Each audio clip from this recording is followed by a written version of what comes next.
እግዚአብሔር ለርኢ ዓይኒ ይኽፈተልና እግዚአብሔር ሻዕኸዝ ዕንጨይቲ እምኒና ንርኢ ዘለና ክዳን ምንጻሕ እውን ኣይኸፍይ መብዛሕትኡ ግዜ መጽሓፍ ቅዱስ ግን ካብ ውሽጢ ክመጽእ ይልደልት ንጽህና ሌና ደ ብሓደ ድንግል ማርያም እንታይ ዝኾነትሉ ኢልና ኢና ነብዕል ዘለና ዝበዓል እዚ ከመይ ጌርካ እዩ ዝነበረት ቤተ መቕደስ ናይ ቤተ መቕደስ ህይወት ከመይ እዩ ናይ መንደር ወግዕ ተይለመደቲ ማለት እኮ እዩ ናይ ዓለማዊ ነገር ተይለመደቲ ከምታ መጽዋዕና ላፍታ ቦታ እንውሰዳ ይበለትና እዛ ብህሊና ልትብል እኮ ብጣዕሚ ከባድ እኮ እያ ማንም ሰብ ከይበፅሓ እዚኣ እኮ ይትበፅሕቲ ምንም እኮ ትውርኢ ዝኾነ ዓለማዊ ነገር ተይገበርካ እኮ ናይ ህሊና ሞገድ እኮ ስቃይ እኮ ኢል ነብር ሰብ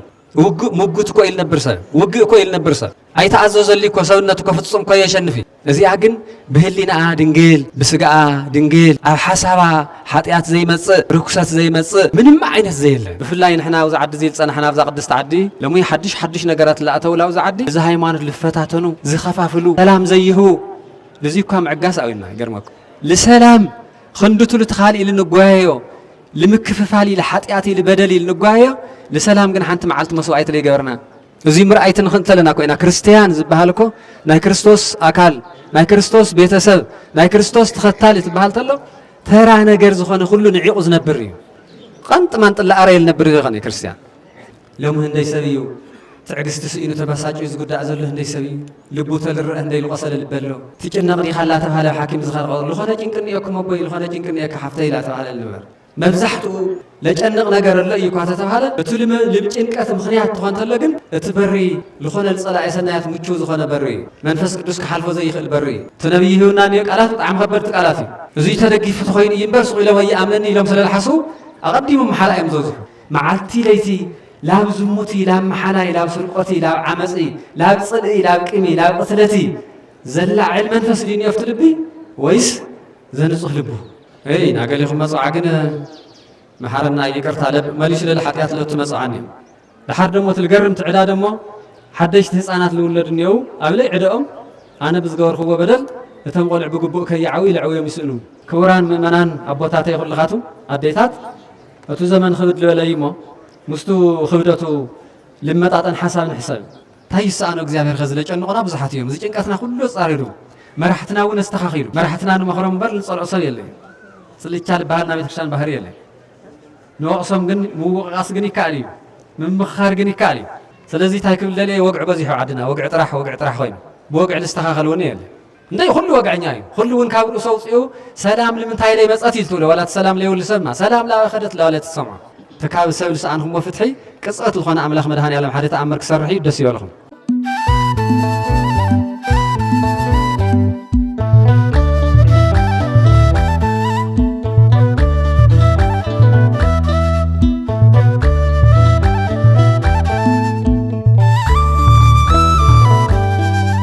በስመ አብ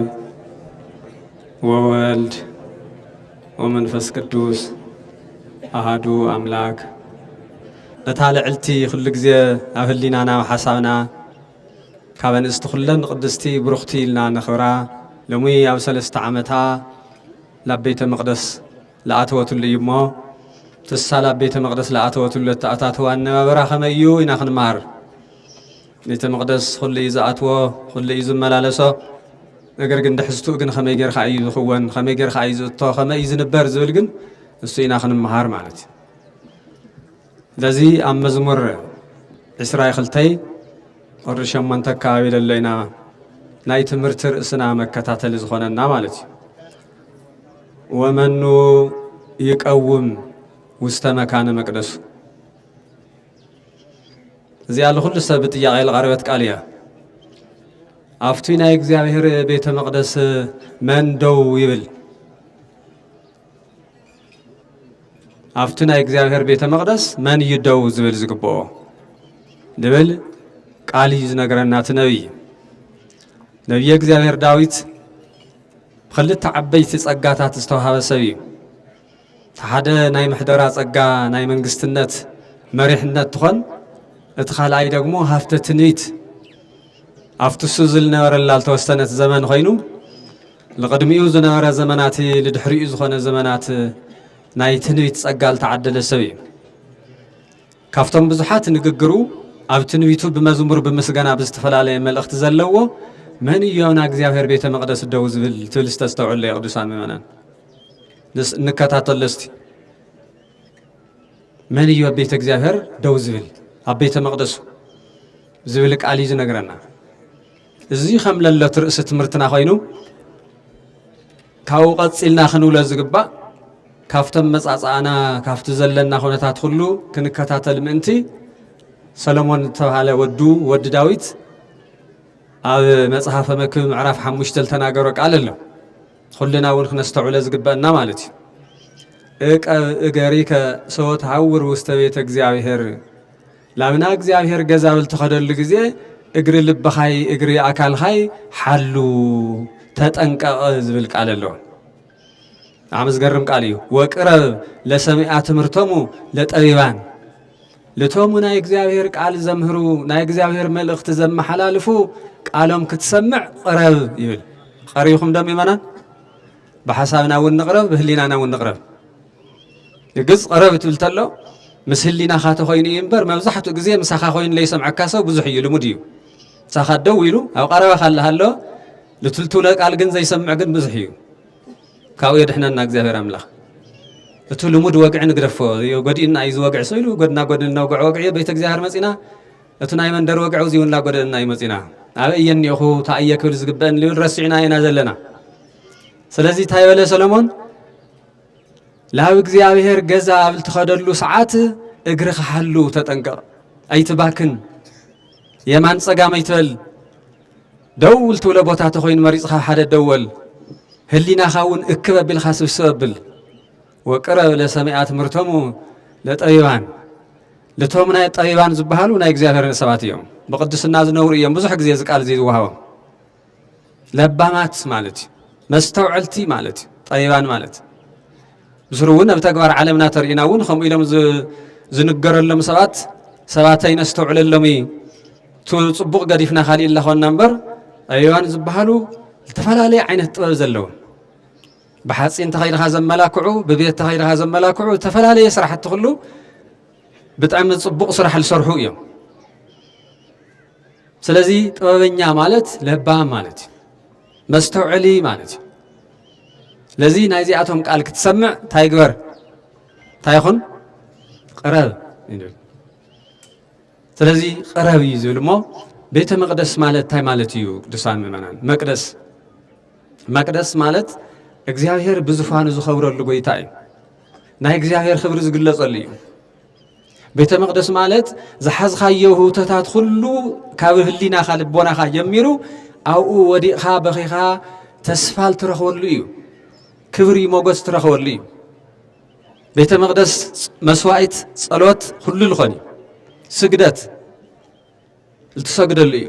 ለዚ እውን ባዕሉ ዝነብይ እዚ ሒዝናዮ ዘለና ታይ ይብል ስግዱ ለእግዚአብሔር በአጸደ መቅደሱ እዚ ከይትዘናጉዕ ምእመናን ዘንብኸፍ በየቦትኡ ለከውሉልና ኣለዎ ሰባት ዝጠቕስ እዚ ጠቒስኩም ርትዕዎ ኣብ ቤተ መቅደስ ይስገድ እዩ ኣብ ናይ እግዚአብሔር ቅዱስ ቦታ ይስገድ እዩ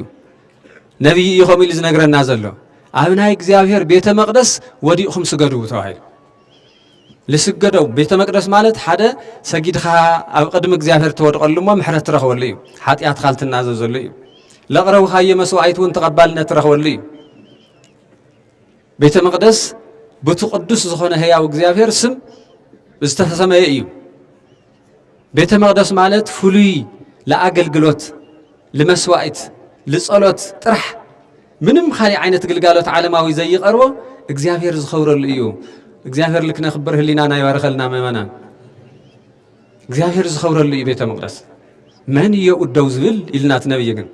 መን የኡደው ዝብል ሙሴ አቀዲሙ መጽሐፍ ቅዱስ ኦሪት ዘጸአት 25 ቁጥር 8 ተሪኹም ታይብል ወትገብር ሊተ መቅደሰ ወአነ አሃድር በማእከሎሙ ኢልዎ እግዚአብሔር ለሙሴ ስኻ ቤተ መቅደስ ትገብር ግበር አነ ግን ማእኸሎም ኾንየ ኣብ ማእኸሎም ኾይነ ክባርኾም እየ ኢሉ እስቲ ቅዱሳን ምእመናን ኣብ ማእኸልና ኾይኑ በረከት ይዓድለና እግዚአብሔር አምላኽ ኣብ ማእኸሎም ክኾንየ ኢሉ ስኻ ቤተ መቅደስ ግበር አነ ግን ኣብ ማእኸሎም ኾይነ ዝደልይዎ ነገር ሁሉ ክፍጽመሎም እየ ሓሳቦም ሁሉ ከስምረሎም እየ እዩ ዝብል ስለዚህ ቤተ መቅደስ ናይ ቅዱሳን ኑሮ መግለጽ እዩ ቤተ መቅደስ ከምቲ ዝበልናዮ ኣብ ቤተ መቅደስ ዝኣቱ ዝወፅእ ዝነብር ሰብ ብዙሕ እዩ ናይ ቤተ መቅደስ ጸጋ ዘማልእ ሰብ ግን ኩሉ ይኾነ ዘይኣረእዩለ እዚ ነብይ ኣስተውዒልና የሉ ታይልታ ሃም ተናገረ ወመን ይቀውም ውስተ መካነ መቅደሱ ኢልስታ ኢሉል ዘንጹህ ልቡ ወንጹህ እደዊሁ ዝይኮ ይረው ኣብና እግዚአብሔር ቤተ መቅደስ ዝቀውን መን እዩ ምስ በለ ልቡ ንጹህ ዝኾነ ኻሊኸ ኢዱውን ከምኡ ኢሉ ኣውዚ ንዩ ጥያቄ ምስ ልቦናና ነማኻሪ ቅዱሳን ምእመናን ካብ ባዕለይ ጀሚሩ እሞ ቤተ መቅደስ ትንኣተለና ምስ ልብና ዲና ንኣተለና ምስ ልብና ዲና ትብል ተለኹ ትምስትውዓል ልቢ እዩ ትንጽህና ልባሃለው መኻሊእ መገር እዩ ዘንጹህ ልቡ ወንጹህ እደዊሁ እሱማ እቶ ቤተ እግዚአብሔር ደው ክብል ዝግብኦ ኣብ ቤተ እግዚአብሔር ክጽሊ ዝግብኦ ንቤተ እግዚአብሔር ክልምን ዘለዎ እግዚአብሔር ኣምላኽ ኣስተውዒሉ ላፍቱ ንጹህ ባህሪ ኣምላኽ ላብ እግዚአብሔር ይዝኸድ ዘሎሞ እዚ ምዃኑ ተረዲኡ ልቡ ለንጽኸ ኢዱ እውን ካብ ክፍኣት ለርሐቐ እሱ እዩ ደው ዝብለ ቤተ መቅደስ እሱ እዩ ደው ዝብለ ቤተ መቅደስ ወይታና ኣምላኽና መድሓኒና ኢየሱስ ክርስቶስ ክብሪ ምስጋና ይብጽሓዮ ትካፍታ ቅድስቲ ሓንቲ ድንግል ተወለደ ጎይታ ኢየሱስ ክርስቶስ እውን ንዚ ቃል እዚ ሰሚሩ ይነግረና ሐዲስ ኪዳን ኣፍቱ ናይ እምባ ትምህርቲ ኢልና ንገልጾ ገሊጹዎ ኣሎ ብፁዓን ንጹሃነ ልብ እስመ እሙንቱ ይርእይዎ ለእግዚአብሔር ኢሉ እቶም ልቦም ብንስሓ ዘጽረዩ እቶም ልቦም ከኃጢአት ዝፈለዩ እሳቶም ብፁዓን እዮም ኢሉሲ ለእግዚአብሔር ክርእይዎ እውን ዝኽእሉ እሳቶም እዮም ኢሉ እግዚአብሔር ለርኢ ዓይኒ ይኽፈተልና እግዚአብሔር ሻዕኸ ዝዕንጨይቲ እምኒና ንርኢ ዘለና እግዚአብሔር ለርኢ መንፈስ ቅዱስ ናይ እግዚአብሔር ጸጋ ተሓድረካ ተሎ ትሰብ ለይርእዮ ኢኻ ትርኢ ትሉርሓቐ ሰማያዊ ጸጋ ኢኻ ትርኢ ትምድራዊ ገዲፍኻ ትልሐሸ ነገር ኢኻ ትምልከት ኢየሱስ ክርስቶስ ክገልጽ ከሎ ልቦም ንጹሓን ዝኾኑ እዩ ዘለ ክዳን ምንጻሕ እውን ኣይኸፍኢ መብዛሕትኡ ግዜ መጽሓፍ ቅዱስ ግን ካብ ውሽጢ ክመጽእ ይልደሊ ትንጽህና ኔና ደ ብሓደ ክዳን ምንጻሕ እውን ኣይኸፍኢ ሰብነት ምንጻሕ እውን ኣይኸፍኢ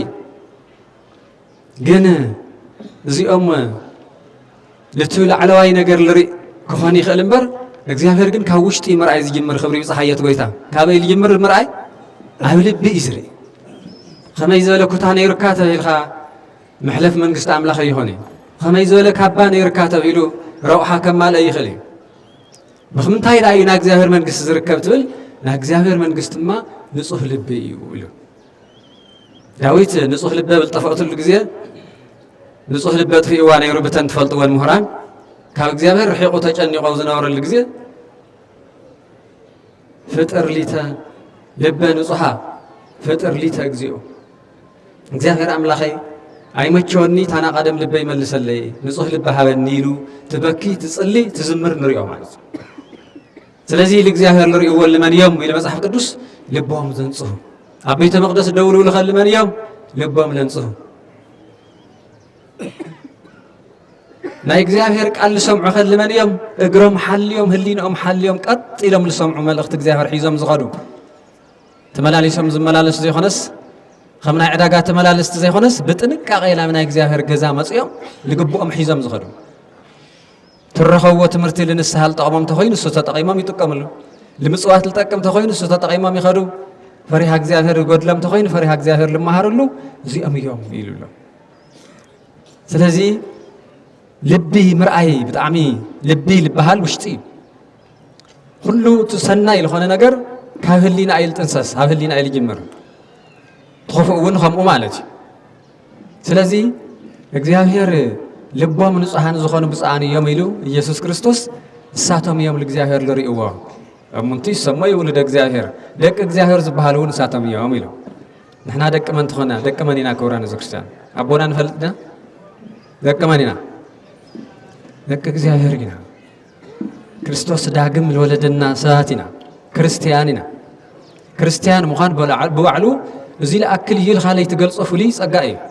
ናይ እግዚአብሔር በረከት ለውህብ እዩ ሰማያዊ ጸጋ ዘውህበካ እዩ ስለዚ من يقوم وسط مكان مقدسه يل أفتنا እግዚአብሔር ቤተ መቅደስ من يزقم تبلنا تلو لبو زنصح እዩ بارلم عنتي كل ነገር الناس ድንግል ማርያም ታይል ኾነትሉ ኢልና ኢና ነብዕል ዘለና ዝበዓል እዚ ትንገሩኒ ክብራን ክርስቲያን ታይ ዝኾነትሉ እዩ ባኣታ ዋይ ኩሎም ጸጥ ኢሎም ተኾይና ጠፊኣትና ናብ ቤተ መቕደስ ለኣተወትሉ እዩ ዝገርም ናይ ድንግል ማርያም ቅድስና ከዚ ተልንረኽባ ናይ ቤተ መቅደሳ ነባብራ ከም እዩ ኢልና ተልንጥይቕ ድንግል ማርያም እያ ጽቡቕ ገይራ ልትምልሰልና ምክንያቱ ካልኦትና ነባብሩ ብዙሕ ስለለይ ንፈልጦ ማለት ትንትን ነቢላት ነገረና ከመይ ጌርካ እዩ ዝነበረት ቤተ መቅደስ ናይ ቤተ መቅደስ ህይወት ከመይ እዩ ከመይ ክትነብር ነበርኺ ኢላ ተጥይቕ ብምልኣት ትነግረና ሳያ ምክንያቱ ከምቲ ዓንቶ ዘልኽዎ ቤተ መቅደስ ካብ 3 ዓመት ጀሚሩ ቤተ መቅደስ ገና ተይተወለደት ይኽልሙን ተለው ሒዞም ተም ቅዱሳን ወለዳ እግዚአብሔር አምላክ ውላድ ተዮሐናስ ንሕና ለአና ልተገልግለና ዘይኾነስ ንሕና ልንልእኻ ዘይኾነስ ለአኻል እግዚአብሔር አገልግሎት ተውዓል ኢሎም ዝተማፀውዕ ሰባት እዮም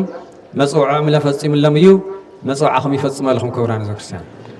ዝዕለት እዚ ናብ ውህብቶ መዓልቲ እዩ ዝዕለት እዚ ፍሉይ ውህብቶ ፍሉይ ጸጋ ዝሓዘት ፍጥረቱ እግዚአብሔር ብኽብሪ ኢሎ ቤተ መቅደሱ ልተረከበሉ መዓልቲ እዩ ከም ዝልክዕ መባእ እገሌ ከምዚ ሂቦም እገሌ ከምዚ የቕሪቦም ላበልና ኣቶ እገሌ ልብል ድንግል ማርያም ግን ውህብቶ ሰብ ዝህቦ ውህብቶ ዘይኾነስ ባዕላ ውህብቶ ኮይና ናብ ቤተ መቅደስ ለኣተወትሉ እሞ ንኹልና ጸጉ የብዝሐልና እግዚአብሔር ኣምላኽ ውህብቶ ኮይና እያ ቀሪባ እቶም ቀደምቲ ኣቦታትና ክህቡ ተለው ገደብ የለ بجنزب طرح يتوسني بورق برور طرح يتوسني ولادهم تيقارئ لبيت مقدس لركو سوات من وارم كابهنا كاب إياجم مرد أي كالي بفلا يهنا تستوس تغينهم في تصحف الله تايلاسي وأتا إياجم 3 عامات كوجيرا خزي مسخي تلمامد مسخ ندحر تلماميدا صبغ يخوني بتعمل قرن توقع تقدسنا من فسر يخونه ناي مندر وقع تيلمدتي مالتها كويو ناي عالماوي نجار تيلمدتي خمتها مصوعنا لافتا بوتا أنو سدا يبلتهنا لتقدس زخنا نبي جن خزون سلا دنجل مريم يخون سلا قدسان حروتي يخون قدمت التنبي نبي جن تايلو لو بيتك مثل ما أيه وهو بصعتيه زنوك بأخويه زياهير أملاخي لبيت خلا بيت مقدس خاي أتلخو ما بقى حيزة مصوع حيزة إلا ما بقى خمت تفلطوا ما بقى نقوله بسرناي تفلالينا يقول كيدان ونخالته تتاتون اللو مالت خزي ما خويناني أو ذقن منيا نقرن بها منيا دنقل مريم ما خوينا لبيت مقدس أتيا ناتينا تخمي قدسنا لبيت مقدس لو يقع قبرنا قدسان بمنا هو قمت عن توزل هو بيت مقدس منعت لنا يدوت ولا تخليهم بيت مقدس ده كل شعرني هناي كل شعر ونحضر لنا ينلنا أهم ويخوني يخزز تمرتزي بعين እግዚአብሔር ትርኢት ዘለኻይ በሰብ እግዚአብሔር ትርኢት ቤተ መቅደስ ይኻልእ بعين አምላኽ ትርኢት ዘለኻ ግን ነብይ እግዚአብሔር ዳዊት ገሊጽወን የገላልጻ ግን ተንሕና ንነብረሉ ኑሮ ይኾነ ዘንጹህ ልቡ ወንጹህ እደዊሁ ይዝሉ ኢዱ ካብ ዝኾነ ነገር ነፃ ዝኾነ ኣብ ዝኾነ ኢዱ ሕልኽልኽ ዘይርከብ ጉልበተኛ እየ ኢሉ ብጉልበቱ ናይ ሰብ ገንዘብ ክወስድ እየ ኢሉ ብጥበቡ ኢዱ ዘይብሉ لبو خفوك حاسب يولي تحاسبون تلين بنسها زحصب كخون لخال سب زئيو بيت مقدس دو كبل زخل لا اقل قلوت لتمرق سب زئيو إلي يجنورنا تلزي دنقل مريم مجمريا لا بيت مقدس توصحوا تلو وتمفت بيت مقدس تركوا والك اونت بتعم تصقيمه منيو مستركوا تركوا أيامكن بزعات هاي حسوا من يريل هو من أسماء أو أي تاي بزعة مجباخة ما يرخن مخني أعطي فلتي حكاتهم ساتهم بزعة مجباخة تاي خبري لو نيرو زي أس كل نجارك زهر الحسن لا مخانو يتردد من يرو لك هذه أس بيت مقدس مساعات نايسة مجري نايسة لستة نجار نايسة زقر نجار منم عين الزيد اللي أخوي ناس أقدم من زبها الملائكة من لبها الملائكة فانيئل زبها نحن صانات جزاري واركهم فانيئل زبها الملائك قرد دبيل بخوري اتهبستي اتتصوعون السوء كاو السوء كله نجرنا مجو نجر مسودة تناي مجو حساوته ونورساته من طويله بيت المقدس تأتلا كل هيوتك زهر تقبلين أنما مرأون بتحت الناي سراح فتحون زي نورة مخانات سمعون يرهم أسترى يا ملائك زي كونه كما قديم انت حدا بات يقولون لكم خزي وانزه تفتل بأن قواهري انزه تفتل ورقه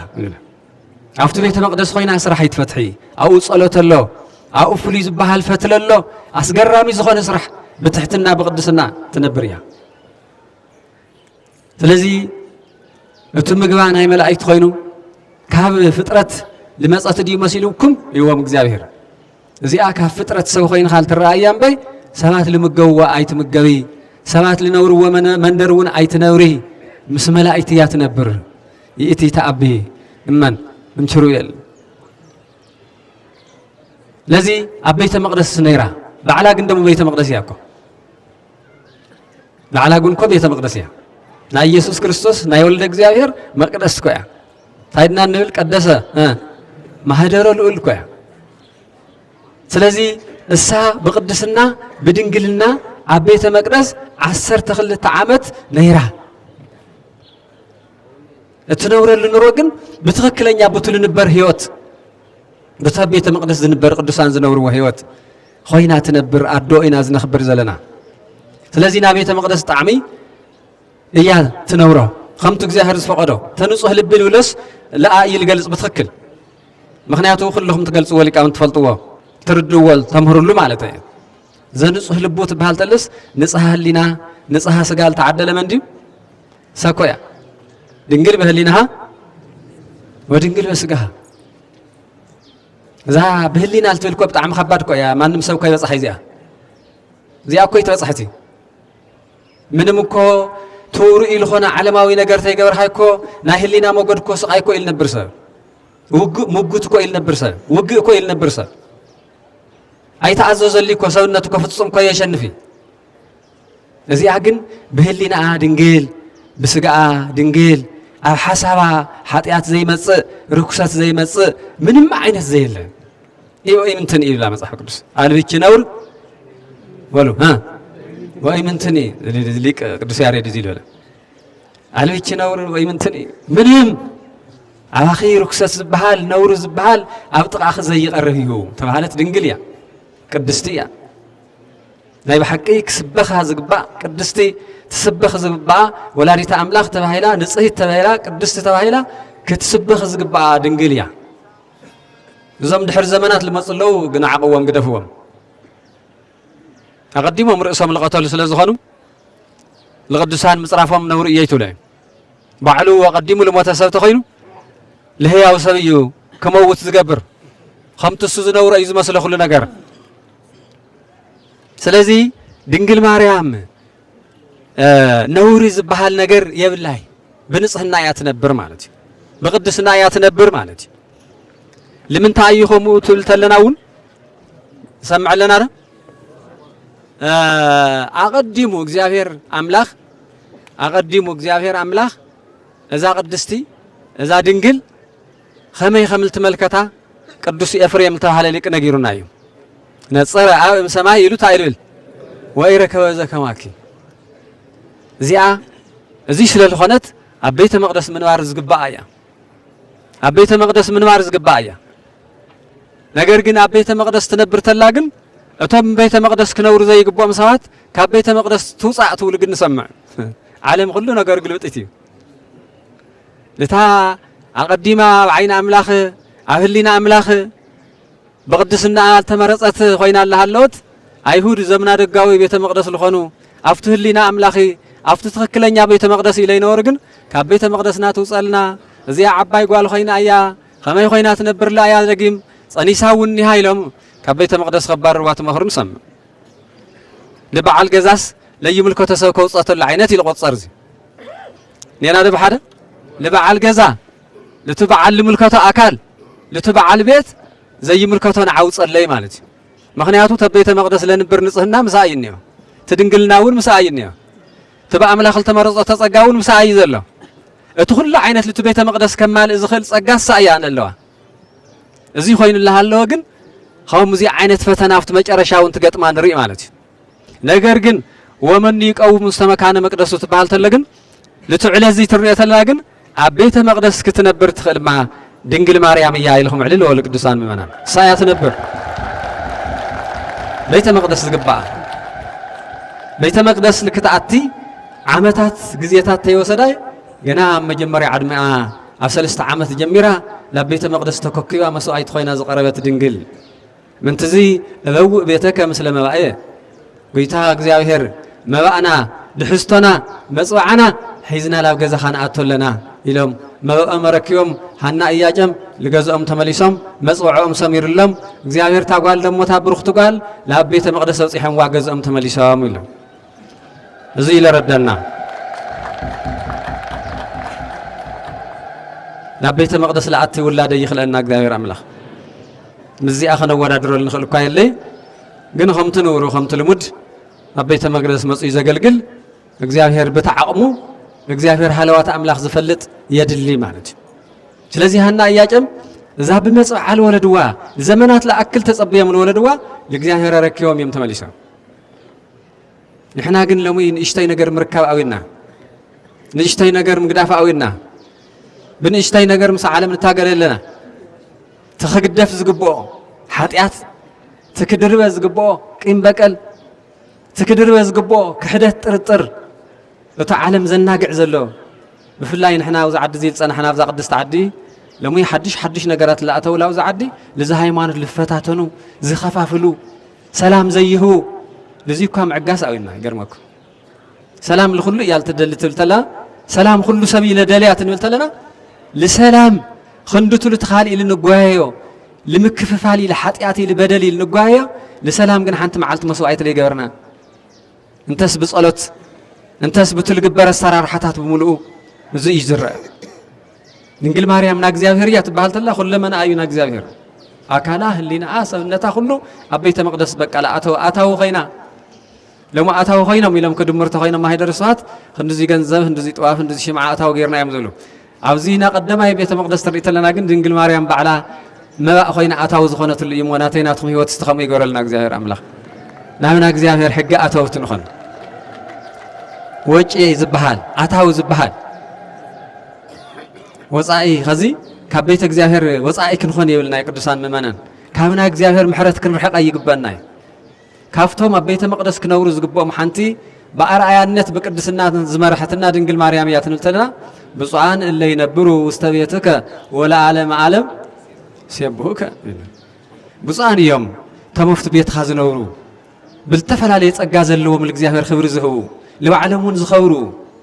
معلت في بيت مقدس مصيام تصلي بصان يوم لزلا عالم خبري لزلا عالمو لا مسجن خايم زنورو يقول الله ممنان عندي بيتنا لنا مسجن ده يوزح نصرف يوزح السلام لا وش ناس تملس نقول من يوزح الجزاهر انه هو كور ده يوزح لنحزنه لحونا لنا خبره ده يوزح لنصرفه لنقطع عدا يبزح لنفكره خمي تيوتنا زي كنري كويو زي مرأيتنا خنتلنا كوينا كريستيان زبهالكو ناي كريستوس أكال ناي كريستوس بيتسب ناي كريستوس تختالي تبهال تلو ترى نجر زخانة كله نعيق زنبري قنت ما انت اللي أريل نبري زخانة كريستيان لنا جا منهم كخانة زي خل لأري خانة نجرجن كله حد يتقدفو سجزاه زنبري زي يالتمرنا دنقل مارا زبا عزيز إلى مرنا بكا نها جزاهر تخين حادشة أتاو تخين خاص وصع زي تخون له نورتي أتاوي وصع زخون بر سبب لا جزاهر بنساعة أتي ملي أتاوي بكا نا جزاهر يخين ونبر سمعكم لا نقد ساني منا سبب نا جزاهر تخين حادشة بكا نا جزاهر خين كنبر زقبا خال أي وصع تخين خم نورت بين كم محرة أملا خير حق الله سلزخون قدعة النيو مالت دنقل مريم لا بيت مقدس أتاو مسخونت هيوتها كله بقى بيت مقدس لزال عالمه بيت مقدس صخي مقدس يخي نعم لحدر أملاخ قمت عن توزولنا يا خدق مادة تقصيتها قدس إفريم لولا እግዚአብሔር አብ ኣብ ሰማይ ኮይኑ ተመልኪቱሲ ከማ ዝበለት ሰበይተ ይረኸበይ ኮይለልና ከይዳ ነይራ ዛ መሳርሒ ነፀረ ኣብ ሰማይ ወይረከበ ዘከማክ እግዚአብሔር አብ ሰማይ ኮይኑ ትምልከት ብንጽህና ለአምላኽ ሙቹቲ ንጹሃ ባህሪ ባኸ ከሐድር ልሞቸኺ እስኺ ጥራሕ ይኺ ተባይላ ካብን እስትኹለን ተባይላ ተነገረላ ድንግል እያ ቅድስት እያ ወነበርቺ ውስተ ቤተ መቅደስ ወመላእክት ያመጽኡ ትረሲሳይች ምስለ ምግባውን መላእክት እዮም ኩሉ ግዜ ለዘጋጀ ስለ ተስማዕማዕቶም ቆይ መላእክት ለመላእክት ልስምዕ ማዓ እንትን ይለለዋ መላእክት ንጹሃን እዮም ግን ንጹሃን እዮም በር ከምትሳ መንበር ኮይና ክርስቶስ ተሸከመት ደሞ ይኹል ይሳተ ካብኡ ደሞ ሕልፍን ያዋሳ ሕልፍን ያዋ ደሞ ያ ስለዚ አኮ ከመ አንስት እለም ቅድሜቺ ወእምድኅሬቺ አላ በቅድስና ወበንጽ ውስተ ቤተ መቅደስ ነበርቺ ድንግል ከምተን ቅድመ ዝነበራ አንስቲ እውን ኣይኮንኺ ከምተን ድሕረ ዝመፃ አንስቲ እውን ኣይኮንኺ ከምተን ወራዘት እውን ኣይኮንኺ ከምተን ክረአ ልብላ ስርስር ልብላ ክሳደን ላወጣወጣ እስራኤል ደቅታት እውን ኣይኮንኺ ነገር ግን ብቅድስና ብንጽህና ቤተ መቅደስ ይኽ ነይርኺ ይብሉ ኣብ ቤተ መቅደስ ምንባር ታየም ማሊእኻ ዝንበርዎ ምዃኑ ይነገረና ኣሎ ትጽሑፍ አላ በቅድስና ወበንጽህ ኣበይ ነበርኺ ውስተ ቤተ መቅደስ ነበርቺ ስለዚ ቤተ መቅደስ ክትነብር ተለኻ ተዓብይ ነገር ከተማልኦ ዝግበአካ ነገር ቅድስና ንጽህና ትሕትና እዩ እዚኦም ኩሎም ኣብ ድንግል ማርያም እዮም እዚኦም ኩሎም ኣብ ድንግል ማርያም ኣለዉ እዚ ሒዛ ትነብር እያ እዚ ሒዛ እያ ትነብር ይገርመኩም ብዙሓት ነገር ትሪኦም ነይሮም ኣብትቡ ልግበሩ ነገራት ብኣይሁድ ይኹን ብተኻሊእ ለጋጥም ነገር ይኹን ኢልሞ ኩሉ ነገር ወትወድዮ ውስተ ልባ ትዕግስቲ እውን ኣለዎ ጸጥ ማለት ነገራት ፈተናታት ኮይኖም ከበድቲ ዮሴፍ ብንኣይሁድ ፍርሓት ቀስ ኣቢሉ ሓዲግዋ ክሻዕል ኸድ ፈተና ገጢምዋ ነይሩ ጸጥ እዩ እግዚኣብሔር መጨረሻ እንታይ ከም ዝገብር መንፈስ ቅዱስ ይነግረና ዋ ዮሴፍ ስኻ ሓሉ ተቢልካስ ሓደራ ተነጊርካስ ላበይ ሓዲግካ ንትኸድ ዝበሃል ነገር የለን ዮሴፍ ሞገድ ተጋጥሞ ተሎ ዝኽእል ፀገም ጸጥ በቃ ምክንያት ትውሽጢ ህሊና ተረጋጋዕቲ ኮይኑ ምንም ዓይነት የለን ግን ዮሴፍ ቀስ ኢሉካ ክሓድጋ ኢሉ ነይሩ ይብል መጽሓፍ ቅዱስ ወፈቀደ ይሄድጋ ጽሚታ እሳ ግን ዝኹሉ ትኾን ተሎ ድምፂ ኣይስማዕ ውሽጣ ምስ እግዚኣብሔር ተራኸበት ስለ ዝኾነት ኩሉ ነገር ተቆፃፀረቶ እያ ናይ ትዕግስቲ ልቢ ዓድለና ምእመናን ሎሚ ህንደይ ሰብ እዩ ትዕግስቲ ስኢኑ ተበሳጭዩ ዝጉዳእ ዘሎ ህንደይ ሰብ እዩ ልቡ ተልርአ ህንደይ ዝቆሰለ ልቢ ኣሎ ትጭነቕ ዲኻ እናተባሃለ ሓኪም ዝኸልቀ ዝኾነ ጭንቂ እኒአኩም ኣቦይ ዝኾነ ጭንቂ እኒአካ ሓፍተይ እናተባሃለ ንበር መብዛሕትኡ ለጨንቕ ነገር ኣሎ እዩ እኳ ተተባሃለ እቲ ልጭንቀት ምክንያት ትኾን ተሎ ግን እቲ በሪ ዝኾነ ዝፀላእየ ሰናያት ምቹው ዝኾነ በሪ እዩ መንፈስ ቅዱስ ክሓልፎ ዘይኽእል በሪ እዩ ሓጢኣት ለምፆ ጭንቀት እዩ ሁከት እዩ ሰኣን ንስሓ ምእታይ ሰኣን ምምላስ እህላልኻላት ጨንቕኻ ምንባር እውን ኣሎ ስለዚ ከዚ እውን ቤተ መቅደስ ኢና እኒአና ምእመናን መኑ ይቀውም ውስተ ቤተ መቅደስ ትልተናስ እኒአና ይደኹልና ኢኹም ትብሉኒ ውሃይ እወ እኒአና ኣነ እውን ደው ኢለ ስኻቶም ለኒአኹም ከለኹም ግን ትህልውናና ግን ዝተባሃለ ቃል ማሊና ዲና ኮይ እኒአና ዶ ሓደ እቲ ነቢይ ግን ልበለና እኮ ዓብዪ ጥያቄ እኮ ይህውና እኒኦ እግዚኣብሔር መንፈስ ቅዱስ ይመልሰና ልቦና እቲ ነቢይ ይህውና እኒኦ ቃላት ብጣዕሚ ከበድቲ ቃላት እዩ ኣብ ቤተ መቅደስ መን ይነብር ኢሉሲ ንጹህ ልቡ ዝኾነ ካሊኸ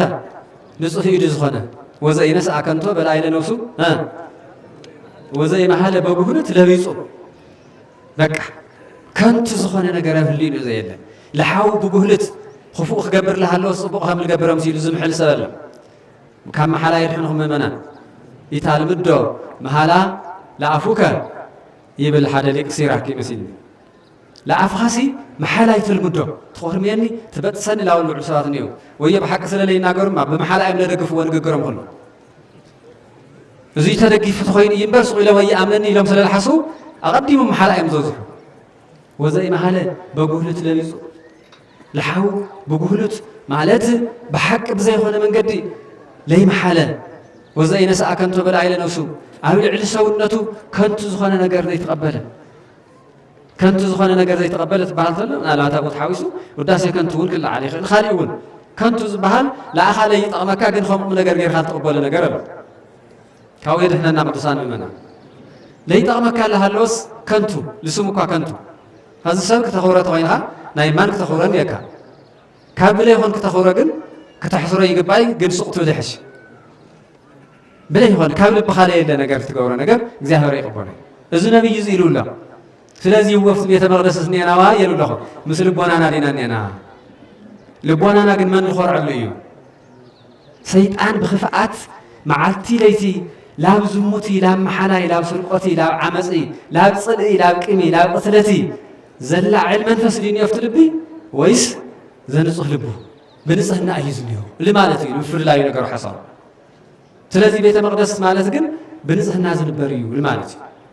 دينقل ماريام هنا بيت مقدس نبرت لا لمهرتنا تمرتي لرأيتنا رئيتو قدسنا نصحنا تحتنا تعقستي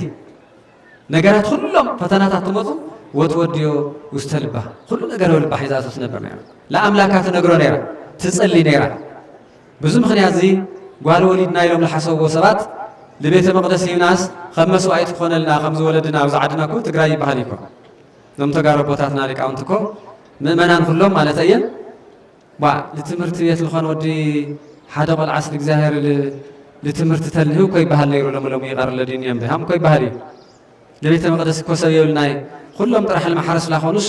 كلهم طرح العلماء يسرح لا خونس لبيت الزاهر الخون سو كوي بحالي اي بحالي دي هم يبحالي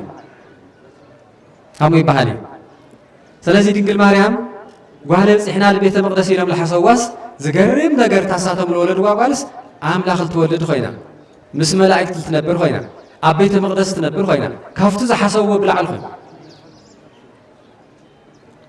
لذي وهو بصعاتي لእግዚአብሔር በቅድመ ኩሉ ሕዝብ በአጸደ ቤተ እግዚአብሔር ወማእከል የቺ ኢየሩሳሌም እዚ መጽዓይ ኣብ ቅድሚ ኩሉ ሰብ ለእግዚአብሔር ልህቦ መጽዓይ ኣብ ቅድሚ ኩሉ ሰብ ይህበለኹ ተባሂሉ ድንግል ማርያም ኣብ ቅድሚ ሰባት እያ መጽዓ ኮይና ቀሪባ ስለዚ ቅዱሳን ምእመናን ኩልኩም መጽዓ ክህልወኩም ይኽእል እዩ መጽዓኹም ግን ኣብ ፅቡቕ ተመሰረተ ይግበሮ እዚኣ እግዚአብሔር ኣምላኸይ እዚ ለሚነካ ነይረስ እዚ ገይርካለ እዚ ጠይቐካ ነይረ ሓሚመስ ሓውየ እዚ ክትገብረለይ እውን ልመነካ ኣለኹ እዩ እይ ናገሊኹም መጽዓ ግን محارنا يكرت على ماليش للحقيقة لو تمسعني سفات تتصاري أمس لقالي خمسي جبر اللي ما بقى كوكاتة وهاي الجزائر بزي يا بلدي يقبل الجزائر يعشر الجزائر لسوي خم غير خلاص لقالي خمسي جبر اللي الخاص مسعى اللي لك حال حادثة تايكري ولا لنا الجزائر عمله خمسي ولا مسعى أدقني مسعى خفوق مسعى أي سمري من توعلون أي سمري مخنياتو እግዚአብሔር ካፍት ንግግርና የካፍት ነገር ወይ ጀምርና ስለለቀበል ተዘይኾን ነገር ይقبل ይበል እገሌ ከምዚ ገበረለይ ይሉ ሰብ ግን ዚአተ ገይረለስ መባክ በቃለ ለዚህ እግዚአብሔር ለቀበለ መባ ንጹህ ነገር ይከለት ለቀበለው ንጹህ ነገር ይዩ ንጹህ ነገር ተኾነ ይምበር ለይ ንጹህ ነገር ተቀባልነት ይውል ወነጸረ እግዚአብሔር ይሉ ላይላ አብየል ወላይላ መስዋዕቱ ኮይዚ እቱ አብየል ዝባሃል ቅዱስ ሰብ እግዚአብሔር ተመልኪቱሲ ልቡን ጽኸይኑ ፍለቅረው መስዋዕቱ ንጽኸይኑ መስዋዕቱ አሪጉ ተቀቢሉ ይብል መስዋዕትና ይቀበለልና እግዚአብሔር አምላኽ ከዚህ ትሊቃውንት ዝምር ወልነውር መስዋዕት እዩ ፍሬ ከናፍር ተባሂሉ እቲ ቅዳሴ መስዋዕት እቲ ኪዳን መስዋዕት እቲ ኩሉ ቤተ ክርስቲያን ትውለ ማህሌት መስዋዕት እዩ ካፍቲ ህሊና ተወፅእ ተሎ ቀጥታ ናብ እግዚአብሔር ይዝበፅሕ ነገር ግን ህሊና ግን መጀመርያ ክምርመር ኣለዎ ኣብ እምነት ኮይኑ ዝፍነወለ ቃል እዚ ወይ ስለ ዝለመዶ እዩ ወይ ስለ ዝተምሃሮ እዩ ويتقل سلال خالنا يي أيخوني هلينا تمعقر نصه خينك قرب تلو يجي قد مجزان هرزبت صحيح نصهان كوينا يلو تايلو كما تاوت دور زسينا سيسايا استمنا وستهاني ستيصمونا ناهو مشم قدس يارين لغرمكم كافتم ليك اونت حدا ليك نديم كافتم ليك اونتي فلي بزوله ደግሞ ሊቅነቱ ተምኻልኦት መጽሐፍ ቅዱሳዊ ወይም ደግሞ ፍትል ተገለጸለ ምስጢረ መለኮት መሰረት ለገበረ ሊቅነት ተገብሩ ተለው ናቱ ሁሉም ዘይወጽሑ ሊቃውንት ፍሊ ዝብል ደግሞ ጥራሕ ብቸኛ ተውሂል ዝግለጽ ደግሞ ምስቶም ናይ ሰማያውያን መላእክት ማህሌት ተዳሐዘ እዩ ማንም ተሻማይ ላይ ሁሉ ይትናቱ ሊቅነት ካልኦት ሰባት ፍት ዘመኑ ለዚ ለወጽሑ ሰባት የለም ልኡ ጥራሕ ተዋህበ ጸጋይ ስለዚህ ሱቡን ታይሉ ካፍቶም ብዙሓት ለድንግል ማርያም መግለጽ ኮል ዝኽሉ ናሁ ተግህደ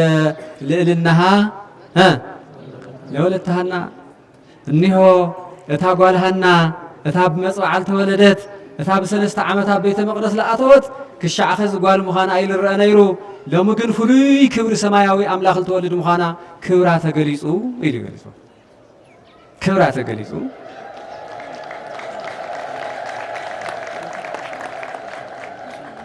እግዚአብሔር ይባርክኩም ቅዱሳን ምእመናን ካብ ህሊናና ይግበረልና አምላኽና ጽቡቕ ነገር እዩ ተረዲእኩም ማለት ክብራ ተገሊጹ ናሁ ተግህደ ትዚኦም ደሞ ብጣዕሚ እንትን ዝበለ እዩ ጥንክር ዝበለ እቶም ሊቃውንቲ ለዚምዎ እዩ ናሁ ተግህደ ልእልናሃ ልመን ለወለታሃና ዋይ ወለታሃና ጓልሃና ከምተን ካልኦት ጓላት ይመስለና ነይሩ ከምተን ኩለና መንደር ጓላት ይመስለና ነይሩ ኣብ ቤተ መቅደስ ክትነብር ተዓደለት ምስ መላእክት ክትነብር ተዓደለት አምላኽ ክትወልድ ዝኾነት ልእልና ዓለሙ ተገሊጹ ኢሉ ብፍላይ ኣብቲ ቤተ መቅደስ ምስ ኣተወት ናታ ልዕልና ለመጀመርያ ግዜ ምግላጽ ለጀመረት መልአክ እዩ ጽላሉ ዝግርድ ደቢሉ ክብርቲ ኢኹሞ ንሳቶም ብዛዕባ ምግቢ ከይሓስበለው ትሳቶም ዝሓስቦ ምግቢ ግን ለኣኸ ይግብአኪ ንዒሉ ጋሪዱ ጽዋእ ህይወት ህብስተመና ይምግባ ነይሩ ከዝቲ ክብራ ተገሊጹ ትልዕልና ተገሊጹ እዚአን ልንእሽተይ ነገር እየ ዝገልጽ ዘለኹ እምበር ቅዱስ ያሬድ ዝገልጾ ስለ ድንግል ማርያም ብጣዕሚ ብዙሕ እዩ ኣይእቲ ዛቲ እንተታስተርኢ ምርሑቕ ከመ ማህቶት መን እያ እዚኣ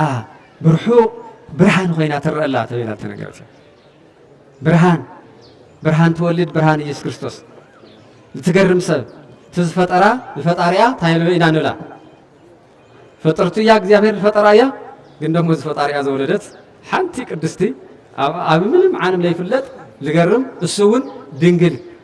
ድሕረ ወሊድ ሊቃውንቲ ክትንትንዎ ተለዉ እቶም ሊቃውንቲ ቤተ ክርስቲያንና ድንግል ማርያም ድንግልና ካበይ ካበይ እዩ ድሕረ ወሊድ ቅድመ ወሊድ ኩሉ ሻዕ ድንግል ተቢላ ዝግለጸላ ስለዚ ብዛዕባ ድንግልና ብዛዕባ ንጽህና ክነውግዕ ተለና እዚው ዝይኣኽሎሞ ቅዱሳን ምእመናን ኣቱም መናእሰይ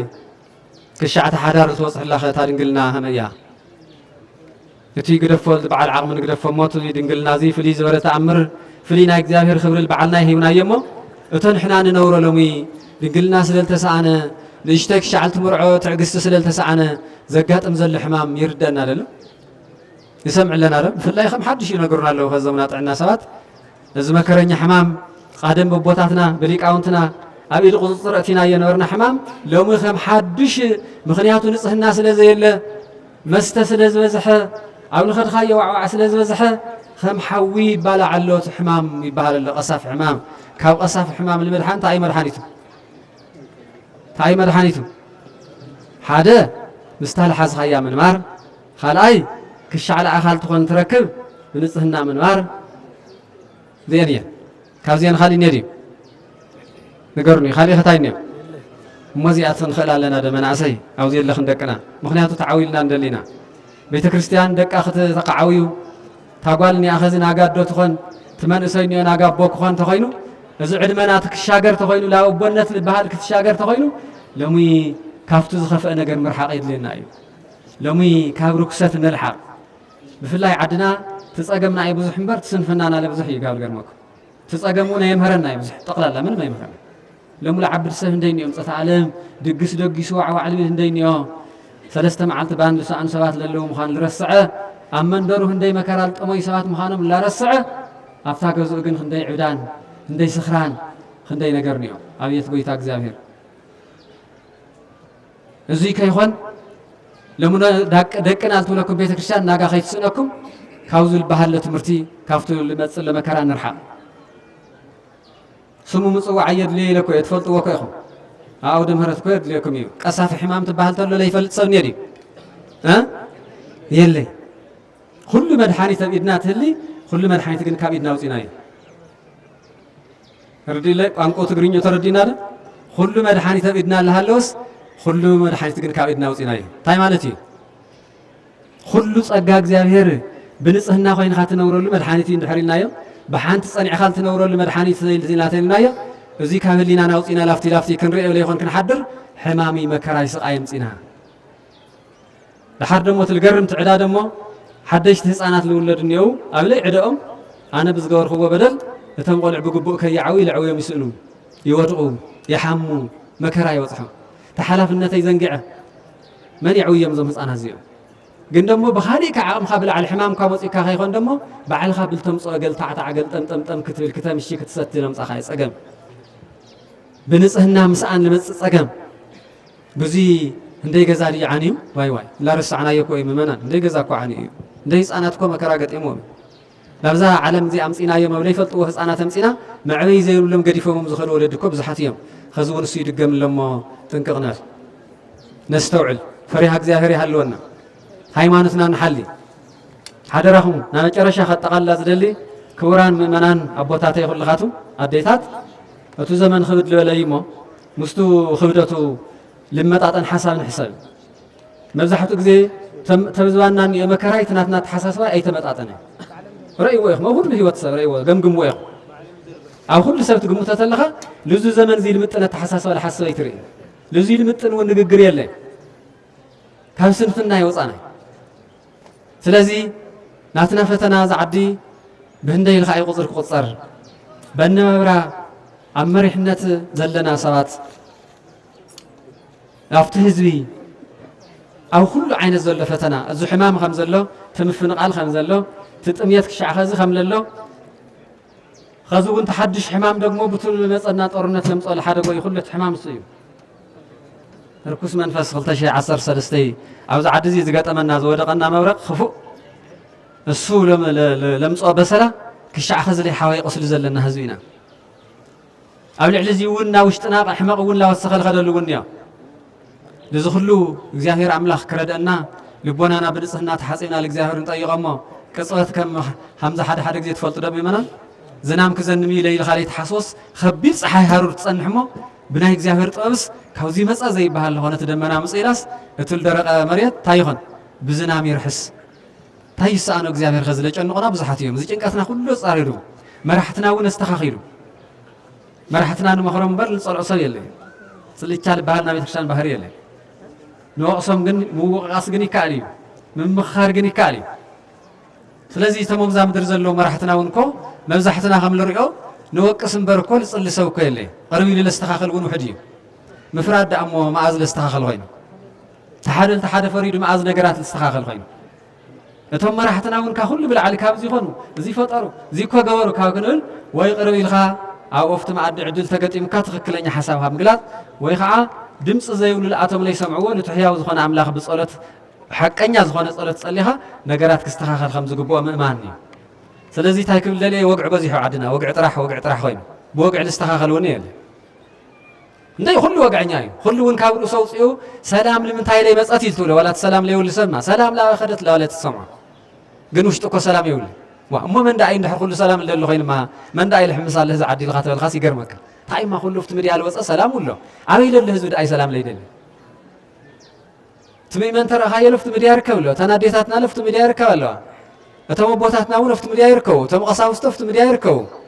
እቶም ናይ መንግስቲ ኣካላት ኣብቲ ሚድያ ይርከቡ ኣበይ ደሎ ፍጥረት ድኣ እዩ ኣዊንዮ መን እዩ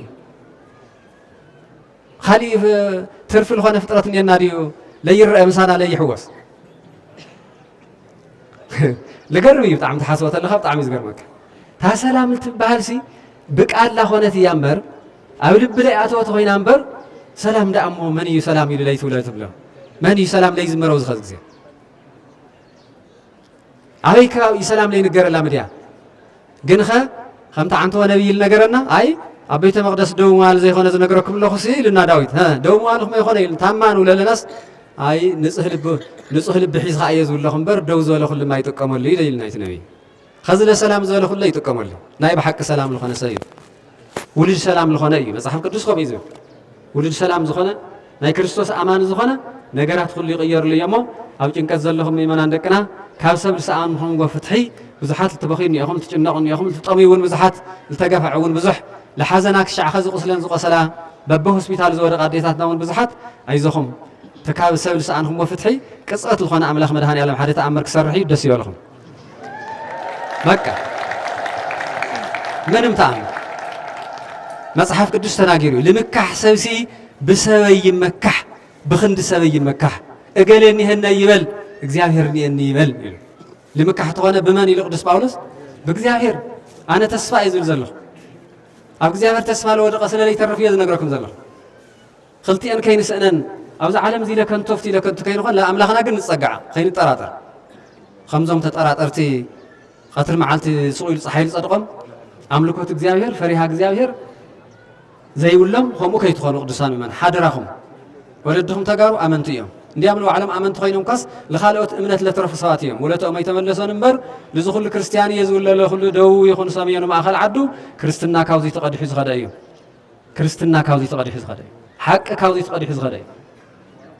ግን ለጥመቕኻዮ ሰብ ይድግፈካ ዳ እምበር በላዒኻ ክኾን ገለ ይግባይ ነይሩ ክዳን እኳ ዘይፈልጡ ነይሮም ዝኸደንኹሞም ህዝቢ ስኻትኩም ኮ ኢኹም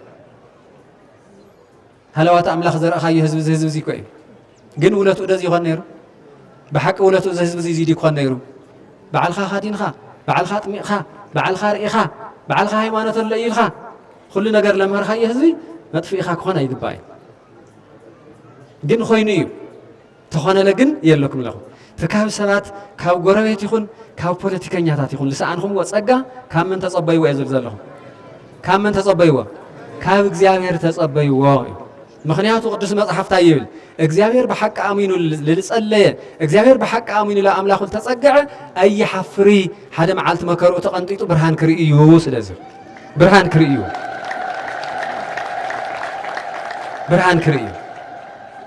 ስለዚህ እዚናሞ ድንግል ማርያም ለቤተ መቅደስ ለአተወት ለዩ ብዙሓትና ውን ምእመናን እንኳን ለቤተ መቅደስ ናአቱስ አቤተ መቅደስ ለአቱ ሰባት ክብር ለይንህውን ከይንህልይ ተጠንቀቁ ዞም ደቀይ ላብለይ መዓልና ይንውዓል አብለይ ስራሕና ይንኽድ ለይ ምንጋርና ይንናገር መንፈስ ቅዱስ ውሽጥና ይሕድረልና هو እግዚአብሔር ልባረኾ መባእ ሒዙ ለቤተ እግዚአብሔር ይመጽእ እግዚአብሔር ልባረኾ ቦታተይ ባረኹኒ መደለኛ አየም ወይ ቅርታ ከገብር ለኹ ይብል እግዚአብሔር ልባረኾ ተፈላለይ ሓደ ይገብር እግዚአብሔር ልባረኾ ሰበይ ብድል ይባሃል ይጋገር እዩ ገግኡ አሚኑ ላብ እግዚአብሔር አምላኹ ይወድቕ ካውዚ ገግን ኣብ ልዕሊ ገጋ ድፍረት ግን መቕሰፍቲ ከይኾነና ኣይንድፈር ድፍረት ቀታል እዩ ነጥፍኡን እዩ ስለዚ እዚ እዩ ትምህርቲ ካብ ድንግል ማርያም እንታይ ተማሂርና ንጽህና ቅድስና ድንግልና ናብ ቤተ መቅደስ ንሮ ኣምሂራትና ዛ ቅድስቲ ከመይ ተቀደሰት ጓል እያ ከመይ ተባረኸት እውን እያ እንዘ ዘልፈ ትነብር ኮይልና ተሊቃዓንቲ ወሓውና ዝምረልና ነበረ እንዘ ዘልፈ ትነብር ውስተ ቤተ እግዚአብሔር ኩሉ ሻዕ ቤተ መቅደስ ትነብር እዩ ዝተባሃለ እሞ ከዚ እውን እዚ በዓል እዚ እዩ ነገራት እዚ ይልገልጽ ነገራት እዚ ይልገልጽ ኣብ ርሑቕ ዘለኹም ይኹን ኣብ ቀረባ ዘለኹም ይኹን ምእመናን ሓደራ ንብለኩም ትዘመን ፈተኑ ይበዝሕለይ እሞ ካሊእ ፈተና ሃም ፈተኑ ማዕተውኹም ክርስትናኹም ይገን ሓደራ ክብለኩም ይደሊ ከም ኣቦ ከም ሓው ቅዱሳን ምእመናን እዛ ክርስትና ፈተና ይበዝሓሉ ኣጋይሽ ኮይኖም ተቐበልኩሞም ሰባት ርእሶም ክኾኑ ይደልዩ ኣለዉ ዛ ክርስትና ገሊኦም መነሽኦም ኣሜሪካ ዝገበሩ ገሊኦም ናብ ካሊእ ኩነታት ዝገበሩ ለኣኹም ተመሊሶም ከመርኹም ይደልዩ ኣለዉ እሞ ኣይ ንሕና ናይ ምግቢ ነገር ይፀገምና ነይሩ ምግቢ እውን ፅባሕ ንጎሆ ክሓልፍ እዩ ሃይማኖት ግን ነምህረኩም እምበር ካባኹም ኣይንመሃሪ ትበልኹምዎም ይሕፍር ድዩ ክትልዎም ኣይግባእ ድዩ ምእመና ወልዎም ሃም ወልዎ ተዘየለይ ንእሽተይ ሕሩፅ ብፌስታል ገይሮም ከፊሎም ኣብታ ግራት ንሪአን ለና ከፋፊሎም ተን ሕሩፅ ሂቦም ኣብ ውሽጠን ግን ወይታ ውሽጣል ትበሃል ኒያ ፈሊጥኹም ባ ዶ ምእመና ፈሊጥኹም ባ ዲኹም ሓንቲ ሰበይቲ ወዲአ እየ ሓንቲ ሰበይቲ እንታይ ኢለን መስልኩም ሲ ዝኾኑ ሰብኣይስ ተንኮለኛ ግዲ ኮይኖም ዞም ሰብኣይ ለቆታ እዩ ትልቆዕ እውን እኳ ለቆታ እዩ ስለማ ትላወል ብለቆታ እዩ ለካፍቲ ለቆታ ውሽጢ ስታይ ነይሩ ዝኾነ ሓፂ እንዲ ነይሩዎ ድሓር ወቂዖም ወንስ በኽየን ታ ኮይኑ ክነት እንደይትና ብለቆታ ተወቂኹንስ በኽያ ለቆታ እኮ ምንም የብሉ ቆዳ ኮይኑ ወይ ታ ለቆታ ነገረላታ ኢለን ሰበይቲ ተረድአን በዓልና ከዚ እዘን ኩለን ረድኤተ ኣለዋ ሕሩፅ ልመፃ ኣለዋ ለባም ሰብ ዝተውዕለ እንደ ይኾን እስኹም ታሪክ እትቕይሩ ሰባት ፍትሒ ሲኢንኹም ሰላም ሲኢንኹም እምበር እምኒ ኮክሖ ቆፊርኹም ታሪክ እትሰርሑ ተጋሩ ጀጋኑ ፅቡቓት ውልድ ስለ ዝኾንኹም ዘን ሕሩፅ ኣይኾነ ኢሉ ለኩም ኣለኹ በስመ ኣብ ኢልኹም ብስመ እግዚኣብሔር ትመገኹም ሓጢኣት የብሉ ነገር ግን መዐደገ ግን ከይኾነ ሓደራ ክብል ደልየ ወስብሐት ለእግዚአብሔር ወለወላዲቱ ድንግል